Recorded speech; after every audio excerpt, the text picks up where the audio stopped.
Ever since I was a little kid, I was taught to be true to myself. My mom always instilled in my head to be a leader, not a follower. And beginning with her wisdom and through many trials and error,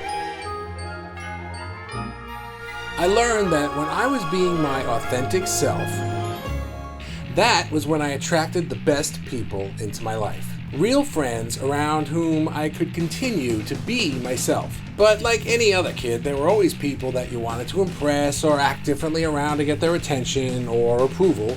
And sure, sometimes it worked. I'd get their attention. I'd be accepted in the clique. I'd catch the eye of the pretty girl I was crushing on. But this always caused as much of a problem as it solved, because now I had to keep up whatever charade got me in the first place.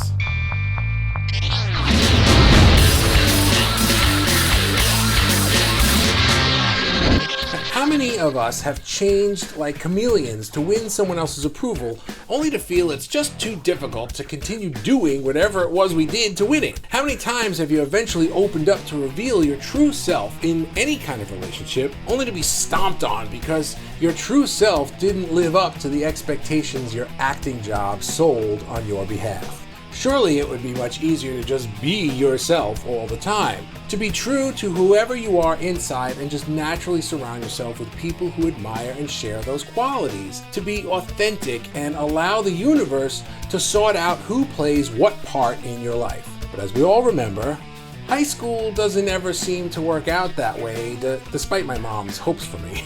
And even worse, most businesses never learn this lesson and are acting like something they're not, and suffering for it.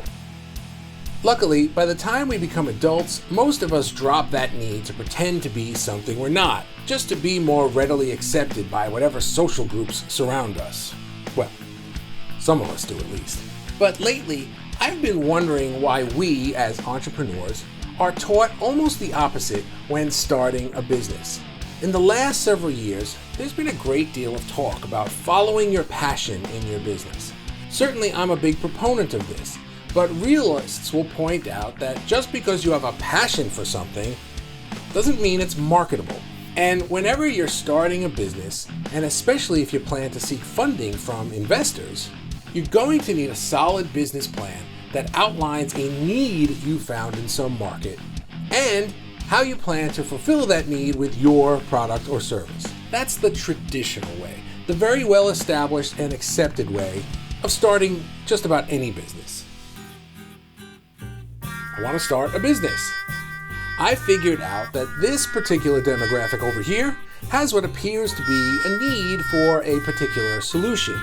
They like things a certain way, and I figured out a way to be that solution that I think they want. My investors are happy because I've shown them ample evidence of this perceived need, and I've shown them my ability to produce a product or service we all think they'll buy. My friends and family are all supportive of this new venture of mine because, well, when I explained it to them, it made sense how I could make a lot of money selling my solution to fix this particular group's problem. But oddly, there are a bunch of questions that neither my investors and partners nor my friends or family thought to ask me. How do I feel about providing this solution? How does producing this product or service fit into my own life's goals and ambitions? How does this particular group in need that I've identified fit with me personally? And how do I fit in with them? And most importantly, how long will it be before I'd rather gouge out my eyes with hot pokers than spend another day providing this solution to this particular group of people because I'm not really doing anything with my life or business remotely close to what I really want to be doing? Finding a niche and fulfilling a need is great. Everyone I know at some point in their life has thought, oh, the paper clip. I wish I thought of that. Some guy wraps a wire around some loose leaf and now he's a millionaire. But when you need to change the way you present yourself or do work that doesn't feed your soul, simply to maintain a business you started so that you could be attractive to some group of people, it becomes impossible to sustain. You can't do it forever, or even for very long. And that's why so many businesses go out of business in the first year. We need to be authentic first, and then fulfill someone else's needs. You need to feed yourself first, spiritually.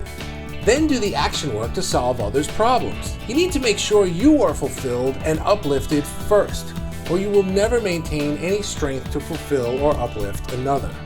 But to paraphrase the bard, this above all, to thine own self be true, and it must follow as the night the day. Thou canst not then be of value to any man if you are not first authentic to yourself.